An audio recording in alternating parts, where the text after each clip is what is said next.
Halo, selamat malam pemirsa, apa kabar Anda malam hari ini? Semoga Anda dan keluarga dalam keadaan sehat berbahagia. Seperti biasa, jumpa kembali bersama saya Maya Karim tentunya dalam bincang bareng BPJS Kesehatan. BPJS Kesehatan sebagai badan hukum publik tentunya terus berupaya untuk meningkatkan pelayanan kepada masyarakat. Salah satunya dengan mengembangkan kanal layanan untuk masyarakat yang nantinya bisa turut meningkatkan pelayanan kepada masyarakat jauh lebih cepat, lebih pasti, dan jauh lebih mudah. Nah, kira-kira kanal layanan apa saja yang telah dikembangkan oleh BPJS Kesehatan? Kita akan membahasnya bersama dengan Bapak Arief Syaifuddin, Deputi Direksi Bidang Pelayanan Peserta BPJS Kesehatan. Selamat malam Pak Arief. Selamat malam Mbak Maya. Kabar baik ya Pak ya? Alhamdulillah baik. Pak, tentu banyak sekali perubahan yang telah dilakukan oleh BPJS Kesehatan kaitannya dengan layanan kepada masyarakat. Sebetulnya di mana sajakah masyarakat ini bisa kemudian mendaftar dan melakukan perubahan data kepesertaannya, Pak? Ya, makasih Mbak Maya. Jadi memang kami berusaha untuk membuka akses seluas-luasnya kepada masyarakat, kepada peserta. Nah, saat ini di BPJS Kesehatan kami punya banyak kanal layanan sebenarnya, tapi saya akan bagi jadi dua ya. Pertama adalah kanal layanan yang tatap muka, artinya langsung, itu di seluruh kantor cabang kami tentunya, kemudian kantor kabupaten, kemudian ada juga mall pelayanan publik, saat ini cukup banyak ya, kabupaten kota yang memiliki mall pelayanan publik. Kemudian yang ketiga adalah mobile customer service, ya, itu yang layanan tatap muka. Kemudian kami juga kembangkan layanan tanpa tatap muka. Artinya mereka tidak harus datang ke kantor, mereka sudah bisa mendapatkan layanan dari kami. Ya, antara lain yang pertama adalah Mobile JKN, aplikasi Mobile JKN yang bisa diakses menggunakan handphone. Kemudian BPJS Kesehatan Care Center 1500-400, itu layanan informasi pengaduan dan administrasi yang 24 jam. Kemudian yang berikutnya termasuk di dalamnya adalah layanan dari Cika, ya, Cika. Kemudian kami kembangkan juga Vika, ya, termasuk juga ada layanan yang melalui website. Baik, untuk layanan non tatap muka ini ternyata semakin hari semakin banyak juga ya, Pak ya. Betul. Tapi sebelum kita bahas satu persatu layanan yang non tatap muka, saya penasaran nih dengan layanan tatap muka yang memang biasanya cukup diminati masyarakat. Kalau kita tahu di tiap daerah kantor cabang itu pagi-pagi sekali sebelum buka bahkan antriannya sudah padat begitu, Pak. Kondisinya seperti saat ini seperti apa, Pak? Mengingat sekarang sedang pandemi nih, Pak. Ya, betul ya. Betul, memang jadi begini, kalau kita melihat jumlah kunjungan ke kantor cabang, kantor kabupaten kota itu rata-rata per bulannya bisa mencapai lebih dari 500.000 kunjungan. Nah, tentunya ini sebetulnya sangat berisiko ya pada kondisi pandemi Covid ini. Walaupun memang ketika peserta datang ke kantor cabang itu kita terapkan yang namanya protokol kesehatan. Ya. Namun demikian sekarang sebetulnya kami dorong layanan itu untuk menggunakan layanan yang tanpa tatap muka. Yaitu ada tadi Mobile JKN, Care Center, dan satu lagi sekarang yang kami kembangkan mungkin untuk peserta yang kesulitan mengakses Care Center ataupun Mobile JKN, kami mengembangkan layanan dengan menggunakan WA. Nah, kalau WA kan rata-rata semua orang udah punya nih Mbak, ya, sehingga bisa. Nah, harus datang nanti di nomornya kami sediakan, nomor WA yang bisa dihubungi, kemudian komunikasinya bisa dengan WA dan itu langsung dilayani oleh petugas kami yang di kantor cabang. Jadi nggak kalah cepat sebetulnya dengan layanan yang ada di kantor cabang. Baik, untuk di kantor cabang hingga saat ini, kalau tadi kan jumlah kunjungannya cukup tinggi setiap harinya. Kalau saat ini sudah bisa ditekankah Pak Arief? Ya, jadi memang ketika masuk PSBB ya Maret, April, Mei jumlahnya turun. Ya, itu sampai menjadi sekitar hanya 100.000 kunjungan per bulan. Tetapi kemudian Mei, Juni, Juli, Agustus agak mulai naik lagi nih. Makanya kami terus mengedukasi masyarakat kalau nggak perlu banget ke kantor, nggak usah ke kantor. Lebih baik gunakan yang layanan yang tanpa tatap muka. Karena pasti selalu ada risiko ketika mereka datang ada kontak fisik di kantor ya, baik dengan sesama peserta maupun dengan petugas kami. Meskipun protokolnya memang kami tegakkan. Ya. Baik, Seperti itu, Mbak. Pak Arief, untuk WhatsApp yang tadi disediakan dan bisa dilayani oleh kantor cabang, apakah masing-masing kantor cabang memiliki WhatsApp yang berbeda atau bagaimana masyarakat tahu nomor WhatsApp-nya gitu, Pak? Oh iya, iya. Oke, jadi nomor WhatsApp itu akan dipasang di masing-masing kantor cabang. Tetapi peserta juga akan bisa mengakses nanti melalui Cika tadi. Jadi kita punya namanya Mbak Cika nih. Jadi Mbak Cika ini dia yang melayani peserta yang WA melalui nomor 0811 8750 400. Nah, nanti bisa tanya ke Cika. Kalau peserta akan datang ke kantor cabang mana, saya akan datang ke kantor Jakarta Timur. Maka Cika akan menginformasikan nomor WA yang bisa dihubungi di kantor cabang Jakarta Timur. Jadi saya pikir sangat mudah ya informasi yang nanti bisa diperoleh oleh peserta. Pak Arief, untuk kantor cabang, kantor kabupaten kota, apakah sudah dipastikan setiap kantor tersebut sudah ada nomor WhatsApp-nya, Pak? Iya, betul. Jadi dipastikan seperti itu. Jadi gini, ketika memang peserta tidak mengakses layanan tatap muka, maka kami pastikan mereka bisa mengakses layanan yang tanpa tatap muka. Pilihan pertamanya memang di Mobile JKN karena sudah cukup banyak fitur. Ya. Kemudian ke Care Center, tapi fitur yang ketiga, pilihan yang ketiga adalah di layanan WA ini. Baik, sangat banyak pilihan yang bisa dimanfaatkan oleh masyarakat. Salah satunya yang bikin saya penasaran adalah Mobile JKN. Kita akan membahasnya pemirsa, namun kita harus jeda terlebih dahulu. Pastikan Anda masih bersama kami di Bincang Bareng BPJS Kesehatan.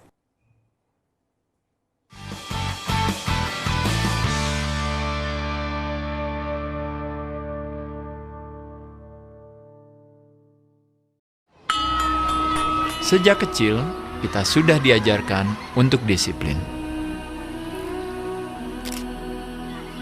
Kini, sesibuk apapun bukan alasan untuk tidak patuh bayar iuran JKN KIS. Membayar dengan cara auto debit adalah solusinya.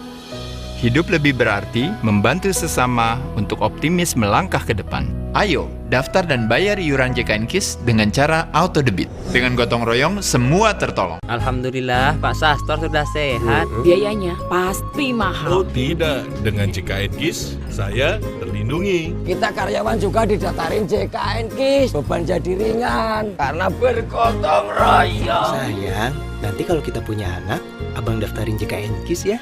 Abang bisa aja. Wah, ini baru warga negara yang patuh. Ayo daftar dan dapatkan KIS digital melalui Mobile JKN dan bayar iuran. Dengan gotong royong, semua tertolong. Program JKN KIS yang dilaksanakan oleh BPJS Kesehatan memberikan perlindungan kepada peserta sehingga terdapat kepastian jaminan pelayanan kesehatan. Dukung keberlangsungan program JKN KIS dengan membayar iuran tepat waktu. Manfaatkanlah pembayaran iuran melalui auto debit.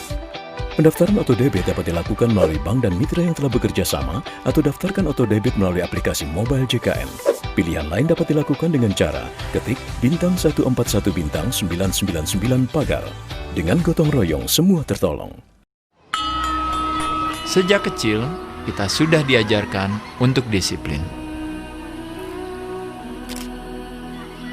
Kini, sesibuk apapun bukan alasan untuk tidak patuh bayar iuran JKN KIS. Membayar dengan cara auto debit adalah solusinya. Hidup lebih berarti membantu sesama untuk optimis melangkah ke depan. Ayo, daftar dan bayar iuran JKN KIS dengan cara auto debit. Dengan gotong royong, semua tertolong.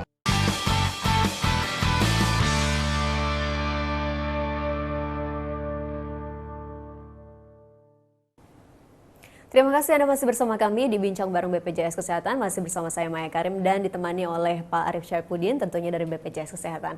Pak Arief tadi sedikit menyinggung soal Mobile JKN. Ini sudah banyak juga yang mengunduh atau mendownload gitu Pak. Tapi untuk masyarakat yang belum tahu dan belum memanfaatkan Mobile JKN ini mungkin bisa dijelaskan Pak ke pemirsa. Ya, aplikasi Mobile JKN itu pertama kami rilis di 2016. Sudah lama juga ya Sudah Pak ya? Cukup lama ya, kemudian terus kami sosialisasikan kepada peserta dan saat ini yang mendownload dan meregistrasi sudah hampir 10 juta. Jadi tepatnya di angka 9,9 juta ya. Cukup banyak tapi masih perlu lebih banyak lagi. Kalau dibandingkan dengan jumlah peserta yang terdaftar masih belum signifikan begitu ya Pak? Karena kalau kita melihat jumlah penduduk kita yang sudah pakai handphone, pakai Android ya, rasanya jumlahnya sudah sangat besar gitu ya, sehingga angka itu kita harapkan terus bertambah dan memang Mobile JKN itu betul-betul bikin mudah lah. Apa saja memang Pak fitur yang disediakan oleh Mobile JKN ini? Ya. Jadi gini, di Mobile JKN itu pertama tentunya ada fitur informasi, ya informasi tentang lokasi vaskes, informasi lokasi kantor, informasi manfaat layanan, prosedur dan sebagainya. Kemudian di Mobile JKN itu ada juga fitur kartu peserta. Jadi KIS digital.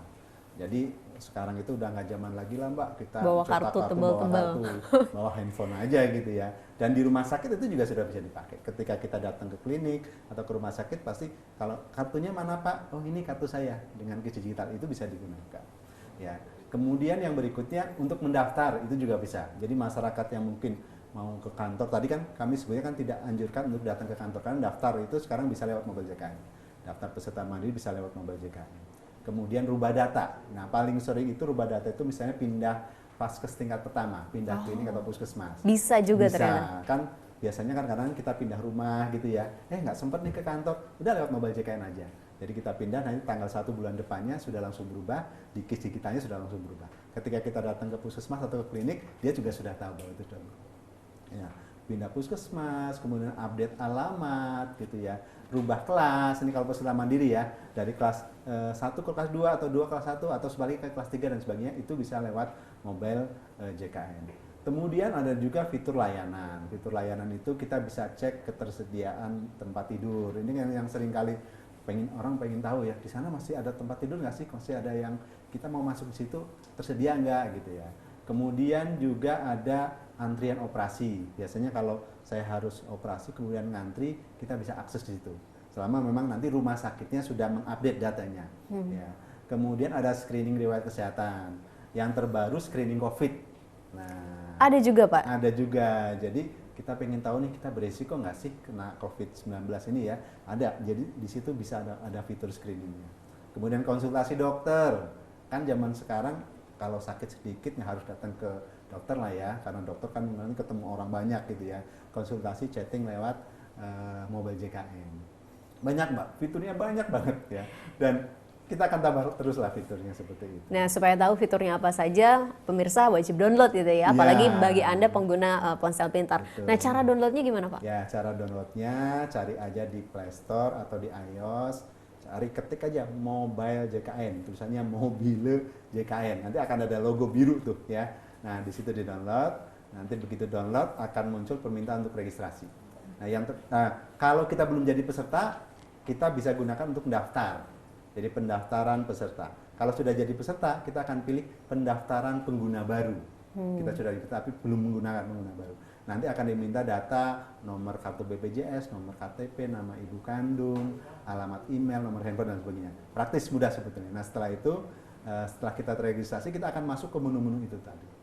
Ya, jadi fitur kartu segala macam sudah bisa dimanfaatkan. Dan yang memanfaatkan banyak juga loh Mbak. Berapa Pak? Ya. Kalau saya melihat data di Januari sampai Agustus ya, kalau tadi kan yang datang ke kantor cabang itu sekitar 3,8 juta. Yang udah pakai mobile JKN udah lebih dari 3,5 juta loh Mbak. Paling banyak memang untuk pindah vaskes. Paling banyak mungkin peserta itu untuk ngecek status. Nah, Statusnya aktif atau tidak ya Pak ya? Jadi Baik. aktif nggak sih tunggakan saya, tagihan saya berapa sih gitu ya. Saya kemarin bayar udah masuk belum tagihannya, ngecek tagihan, itu bisa digunakan seperti itu. Ya. Terakhir kemudian yang sekarang ada program relaksasi iuran, itu kalau kita ingin mendapatkan kemudahan relaksasi, kalau kita nunggak lebih dari 6 bulan, bisa juga lewat mobile JKN. Jadi sangat praktis semuanya dalam satu genggaman di mobile JKN. Betul. Oh, kira-kira untuk kedepannya, apakah ada lagi rencana untuk mengembangkan mobile JKN ini? Kasih Ya. bocoran ke pemirsa Pak. Ya, jadi fiturnya bakal kita tambah lagi ya. Kemarin memang kita sudah identifikasi ada sekitar lebih dari 20 fitur tambahan.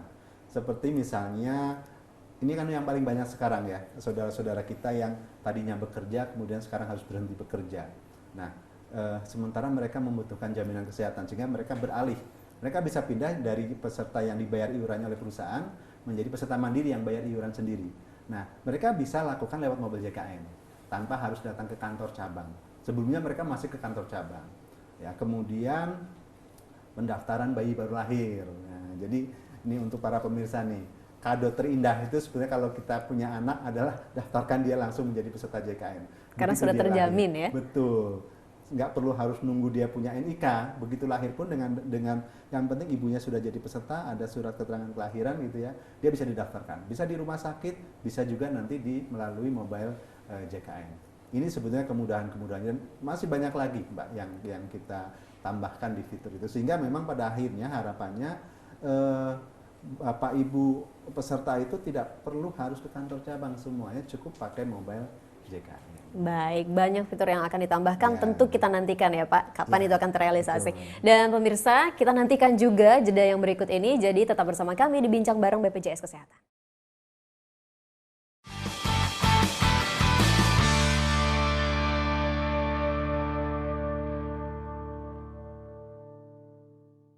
Alhamdulillah Pak Sastor sudah sehat. Biayanya pasti Oh mahal. tidak, dengan JKN KIS saya terlindungi. Kita karyawan juga didaftarin JKN KIS. Beban jadi ringan karena bergotong royong. Sayang, nanti kalau kita punya anak, abang daftarin JKN KIS ya.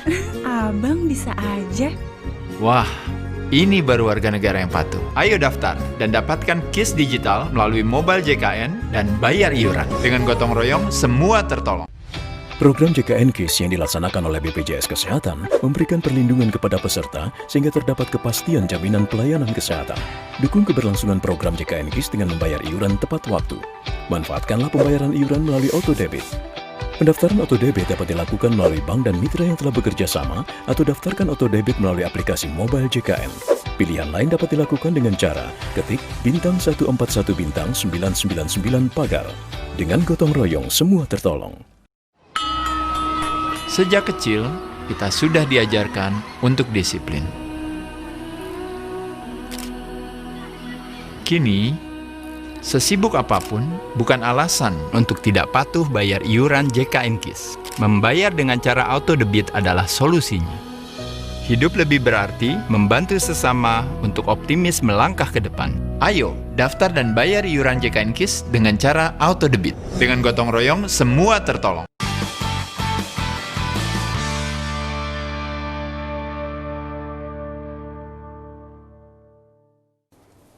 Kembali lagi di Bincang Bareng BPJS Kesehatan. Pak Arief, tadi kita sudah ngobrol soal fitur-fitur yang bisa didapatkan dari mobile JKN bagi peserta yang sudah memiliki ponsel pintar. Nah, bagi peserta yang belum memiliki ponsel pintar, apa yang bisa mereka akses untuk mendapatkan layanan informasi misalnya dari BPJS Kesehatan?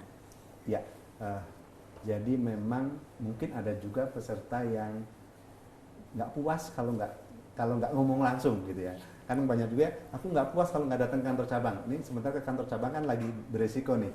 Maka kita siapkan kanal adalah care center 1500-400, yaitu dengan cara peserta telepon ke nomor 1500-400, kemudian akan diterima oleh agent care center kami. Sehingga permintaan informasi, paling banyak memang digunakan untuk permintaan informasi. Kemudian pengaduan, nggak harus kantor cabang, ke care center aja. Selain juga bisa juga layanan administrasi. Yang tadi misalnya pindah Vaskes tingkat pertama bisa loh Mbak lewat care center. Kemudian rubah kelas bisa loh lewat care center. Daftar bisa juga loh lewat care center gitu ya. Termasuk konsultasi dokter. Jadi Bisa juga sekarang kita Pak? siapkan juga dokter yang standby. Dan itu berlaku sepanjang hari kah atau seperti apa? Ada Ya. jam-jamnya? Ya, jadi dari pagi sampai dengan sore, enggak 24 jam kalau Untuk yang dokter ya Pak ya? Ya, tapi kalau yang agent care centernya itu 24 jam. Itu bisa digunakan terutama pada saat-saat klinik yang nggak buka gitu ya, menghubungi dokter prakteknya mungkin agak sulitan, bisa telepon juga ke dokter kami yang ada di care center. Sabtu Minggu atau tanggal merah care center bisa dihubungi Pak? Bisa dihubungi. Bisa ya? 24 jam 7 hari, lebaran pun bisa dihubungi gitu ya. Baik, jadi tidak usah khawatir tidak terlayani khususnya Ya. untuk permintaan informasi ya Pak ya. Nah, untuk care center ini apakah berbayar Pak? Pulsanya seperti apa Pak? Ya, jadi memang care center ini berbayar, tetapi pulsanya pulsa lokal, Mbak.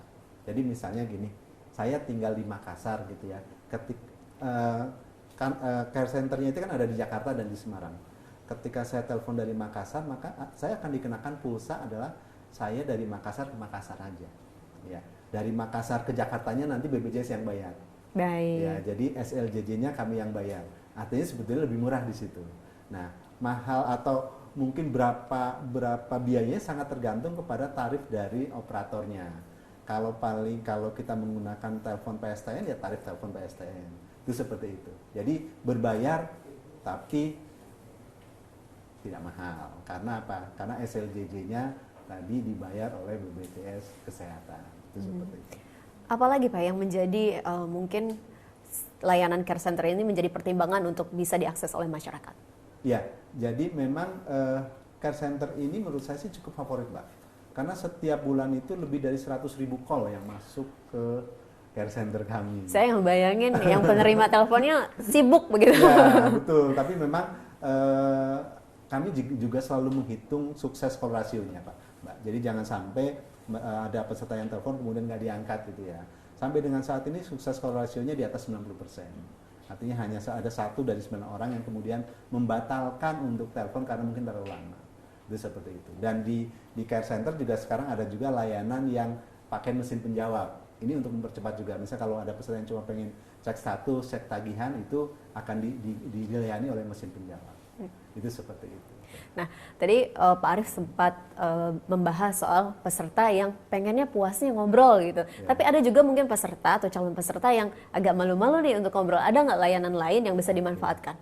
Ya, jadi kembali lagi nih, kan banyak orang sukanya pakai WA, ada juga pakai Facebook Messenger. Jadi teks bentuknya ya Pak ya? Ada juga yang pakai Telegram, ada juga yang pakai Twitter gitu, ada juga yang pakai Instagram.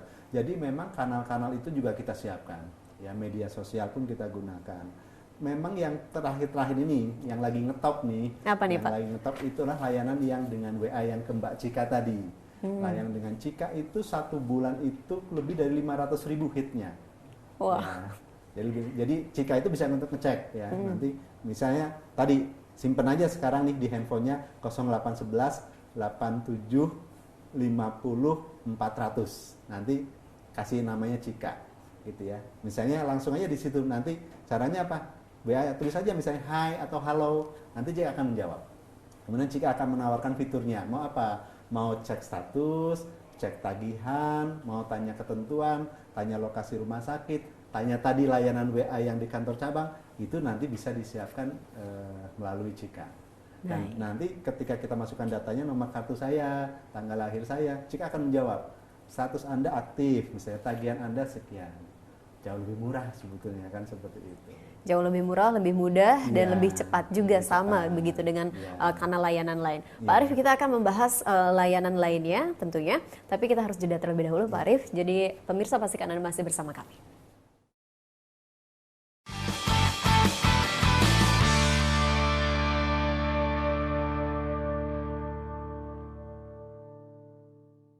Alhamdulillah Pak Sastor sudah sehat. Biayanya pasti mahal. Oh tidak, dengan JKN KIS saya terlindungi. Kita karyawan juga didaftarin JKN KIS. Beban jadi ringan karena bergotong royong. Sayang, nanti kalau kita punya anak, abang daftarin JKN KIS ya.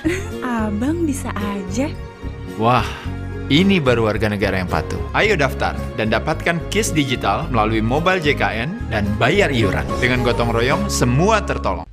Program JKN KIS yang dilaksanakan oleh BPJS Kesehatan memberikan perlindungan kepada peserta sehingga terdapat kepastian jaminan pelayanan kesehatan. Dukung keberlangsungan program JKN KIS dengan membayar iuran tepat waktu. Manfaatkanlah pembayaran iuran melalui auto debit. Pendaftaran auto debit dapat dilakukan melalui bank dan mitra yang telah bekerja sama atau daftarkan auto debit melalui aplikasi mobile JKN. Pilihan lain dapat dilakukan dengan cara ketik bintang 141 bintang 999 pagar. Dengan gotong royong semua tertolong.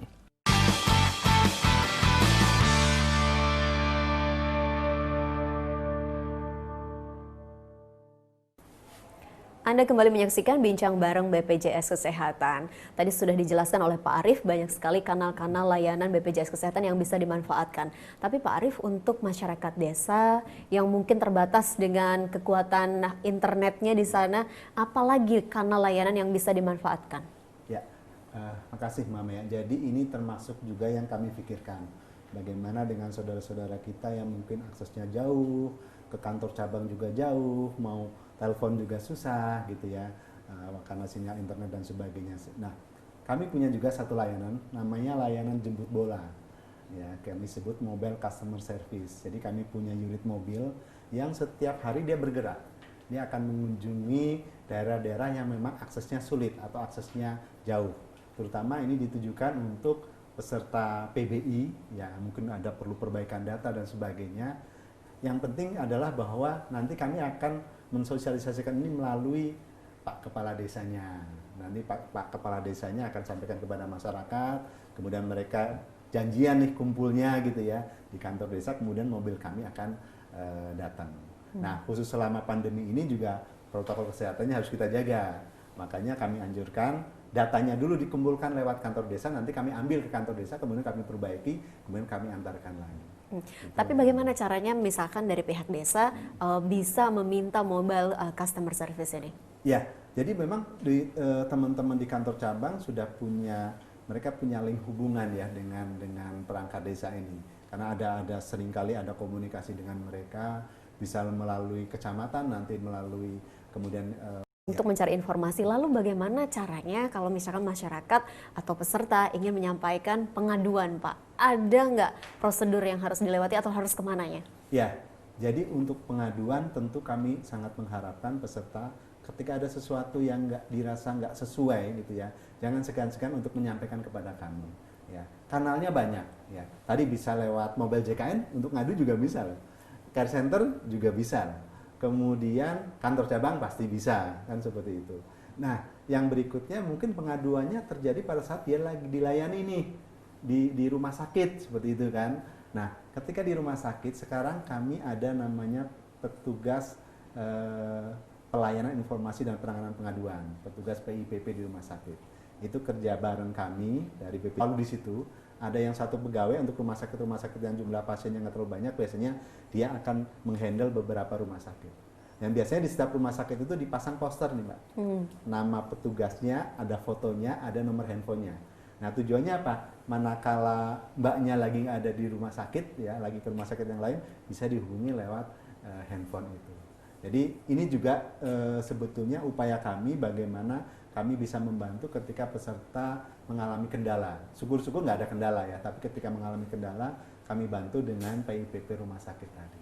Biasanya apa saja yang masuk ataupun yang informasi yang didapatkan oleh PIPP yang dihadapi oleh peserta di rumah sakit, Pak? Di rumah sakit ya, biasanya terkait dengan status kepesertaan ya, misalnya ada perbedaan data gitu ya, kemudian terkait dengan ada denda layanan, meskipun denda layanan itu sebetulnya kami harapkan nggak ada, asal peserta itu rutin membayar iuran, termasuk juga mungkin terkait dengan tadi informasi ketersediaan tempat tidur, jadwal praktek poliklinik, dokter dan sebagainya, itu yang kemudian bisa dikomunikasikan dengan teman-teman PIPP di rumah sakit seperti itu. Terakhir Pak Arief, imbauan apa atau pesan apa yang ingin disampaikan yang berhubungan dengan pelayanan peserta BPJS Kesehatan? Iya, jadi memang kami mengharapkan Bapak Ibu peserta program JKN KIS ini adalah bahwa Bapak Ibu tahu akan haknya, tahu akan kewajibannya, ya, cari informasi sebanyak-banyaknya. Kemudian ketika ada yang nggak nyaman, jangan segan-segan untuk disampaikan ke kami. Kemudian khusus selama pandemi COVID ini, kami sangat menyarankan Bapak Ibu ketika membutuhkan layanan informasi atau membutuhkan layanan administrasi, gunakanlah layanan tanpa tatap muka. Mobile JKN, Care Center, Pandawa, pelayanan dengan menggunakan WA yang tadi saya sampaikan. Karena itu akan jauh lebih aman, lebih cepat juga, lebih mudah juga, dan yang terakhir juga pastinya lebih pasti juga. Seperti itu. Baik, terima kasih Pak Arief Syaifuddin, Deputi Direksi Bidang Pelayanan Peserta BPJS Kesehatan, sudah memberikan banyak informasi kepada masyarakat. Semoga juga bermanfaat bagi Anda khususnya peserta JKN KIS. Kita harus pamit, namun sebelumnya kita pakai kembali maskernya Pak. Mari Pak. Dan pemirsa, demikianlah perbincangan kami dalam Bincang Bareng BPJS Kesehatan. Terima kasih atas perhatian Anda, selamat malam dan sampai jumpa.